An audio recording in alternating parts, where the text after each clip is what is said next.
Anonymous Pinoy Confessions. Female, 26. I have a kapitbahay na lalaki. He is working as a flight attendant sa AirAsia. Friends kami and friend din siya ng tito ko. He is married and has 2 kids. But this kwento happened nung buntis pa lang ang wife niya. He confessed to me na gusto niya ako around 2021.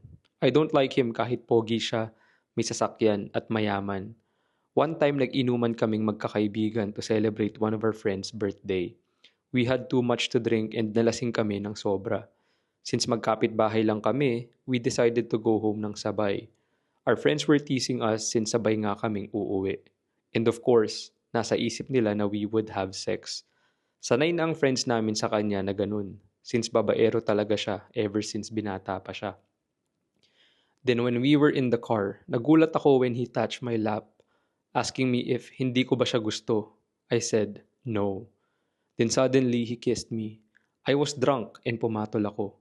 We did not know that same night, his wife was calling kasi nagle-labor na siya. So wala siya when his wife gave birth on their firstborn. I became his mistress. He gave me everything I needed and wanted. Hanggang sa bumalik ako sa church namin when suddenly, I saw his wife there. She was from our church din pala. Late ko na nalaman. I sing sa church namin, pero kahit alam ko na iisang church lang kami ng wife niya, I did not stop. Sinusundo pa rin niya ako kapag may practice sa church. We went sa malls, motels, and other places na malayo sa amin just to be together. It all ended after ko malaman na buntis yung wife niya sa second baby nila. I decided to cut all my connection with our barkadas and lumipat na ako ng church for a change.